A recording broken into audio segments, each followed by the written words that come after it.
देश दुनिया की हर खबर को देखने के लिए इस चैनल को सब्सक्राइब करें, साथ ही बेल आइकॉन को दबाएं, जिससे वीडियो अपलोड होते ही सबसे पहले आपको जानकारी मिल सके।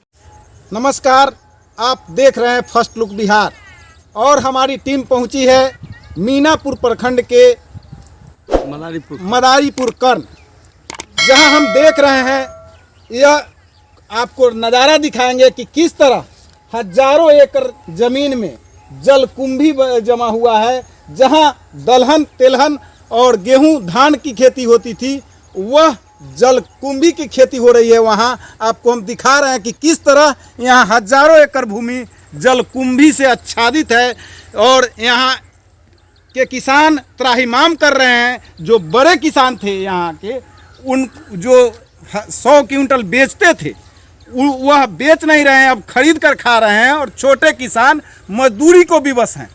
देखिए किस तरह हजारों एकड़ भूमि में जलकुंभी का निवास स्थल है।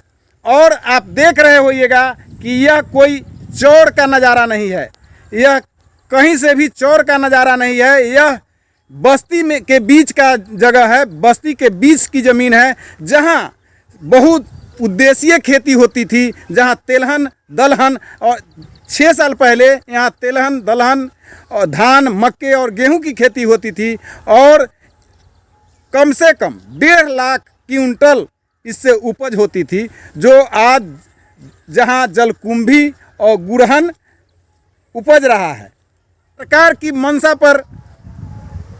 मंशा देखने जानने के लिए काफ़ी है। जो सरकार कह रही है कि हम किसानों की आमदनी दोगुनी कर देंगे चौगुनी कर देंगे, वहाँ हजारों एकड़ भूमि में जलकुंभी का निवास स्थल है, जलकुंभी जमा हुआ है। अब किस तरह से सरकार केंद्र या राज्य सरकार उनकी आमदनी दुगनी करेगी, जबकि उनके खाने के लाले पड़े हैं, उनके पास भूमि नहीं बची है जिसमें वो खेती कर सके। यहाँ पर कुछ ग्रामीण उपस्थित हैं, आइए हम उनसे बात करते हैं और जानते हैं कि क्या स्थिति है और किस तरह से इस जगह को, इस गांव को बाढ़ से निजात मिल सकती है। बताइए। आप छोड़िए ना। यहाँ नरमा पंचायत का नालाकरण जो है ना, बाढ़ से पूरे गांव उपस्थित हो रहा है। इसलिए है जो कि यहाँ का स्थिति बहुत ख़राब चल रहा है। अभी तक हम लोग का गेहूं का फसल लगाना था, इसमें हम लोग अभी दबाव में पड़े हुए हैं, इस लेकर के जो कि अभी तक हम लोग का बाव अभी उपस्थित नहीं हुआ है। इसी लेकर के। क्या नाम है आपका? संजय कुमार शाह। आइए हम दूसरे ग्रामीण से बात करते हैं। हेलो, हम लोग के पानी का यहाँ निकास नहीं है। हम लोग बार बार यहाँ डूबे रहते हैं, घर सब में पानी घुसा रहता है। पानी का निकास हमारा नाला से नहीं है, सफाई उसका करा जाए तब नाला ही पानी निकल पाएगा। अगर इसकी सफाई हो जाएगी तो क्या क्या फायदा होंगे? यहाँ निकास हो जाएगा तो हम लोग का आमदनी के फायदा उठाएंगे। मतलब खेत से पानी निकल जाएगा और खेत में उपजा हो सकता है। हाँ, हो सकता है और बाढ़ से भी निजात मिल जाएगी। हाँ। क्या नाम है आपका? रघुनंदन सानी। बताइए।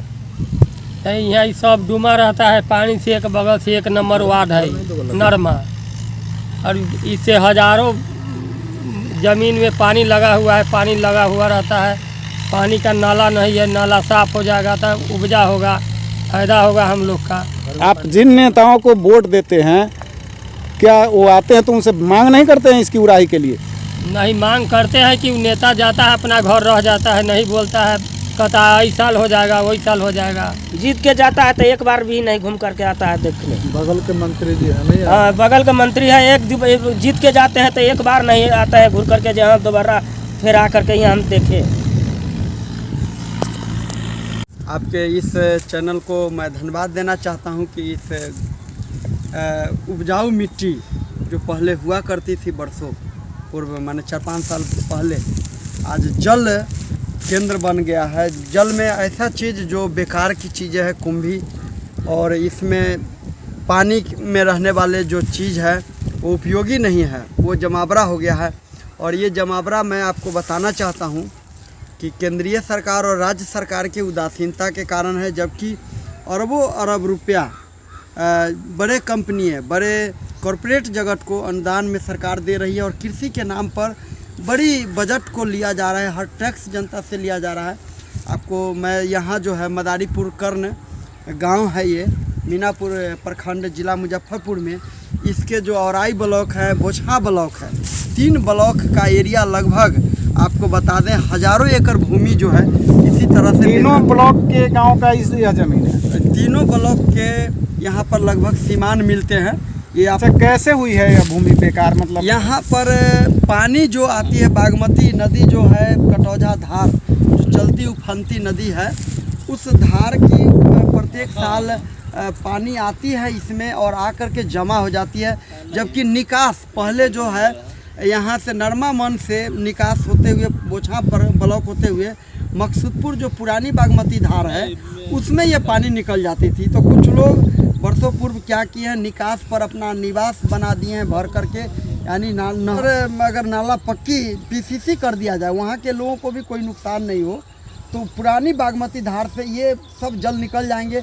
इस समुदाय बिंद समुदाय की भी यहाँ आबादी है, उनकी भी आमदनी, इसका मैंने एक व्यवस्थित रूप दिया जाए। इस पर राज्य सरकार के कृषि मंत्री, केंद्र सरकार के कृषि मंत्री आपके चैनल के द्वारा यह देश में राज्य में जाए और ख़ास करके वैसे पदाधिकारी जो दावा करते हैं, जो मिट्टी आबादी हम आप जो रह रहे हैं, आपको मैं बताना चाहता हूँ ये दुनिया के सबसे घनी आबादी में आप रह रहे हैं। बिहार के उत्तरी भाग जो है पूरे विश्व में सबसे घनी आबादी है, हांगकांग इसके बाद आता है, आपको बताना चाहता हूँ इतनी घनी आबादी है। यहाँ पर इस मिट्टी का तो भारी मात्रा में उपयोग होना चाहिए, लेकिन उदासीनता है। कुछ जनप्रतिनिधि विधायक हैं, एमपी हैं, आते हैं, देख के चले जाते हैं, और जनता भी जितना जागरूक होनी चाहिए, माने बड़ी आंदोलन खड़ा करना चाहिए, उसका अभाव है। मैं रमाशंकर राय, भारतीय पिछड़ा शोषित संगठन प्रदेश महासचिव आपके समक्ष बोल रहा हूँ। अब हमारे बीच एक दूसरे ग्रामीण हैं, मैं उनसे बात जी, ये बोचहा और मीनापुर और आई 3 प्रखंड में कुछ गांव है, 5-7 गांव है, जिसकी समथिंग कई हजार एकड़ भूमि पर जो जल जमाव हो जाता है, न गेहूं हो पाता है, न धान हो पाता है। जबकि पहले मिट्टी बहुत उपजाऊ हुआ करती थी, दलहन तिलहन वगैरह जितने भी फसल है, कोई भी फसल आप उगा सकते थे। लेकिन ये करीब 4-5 सालों से इतना ये जो है जल जमाव हो जाता है, बाढ़ आता है, यहाँ पानी जो जम जाता है। सब मुख्य कारण है कि पहले नहर हुआ करती थी पुरानी, वो नहर अब लोग घर बना लिए हैं, बंद कर दिए हैं। मतलब हजारों एकड़ जो भूमि है वो उपजाऊ फिर से हो जाएगा।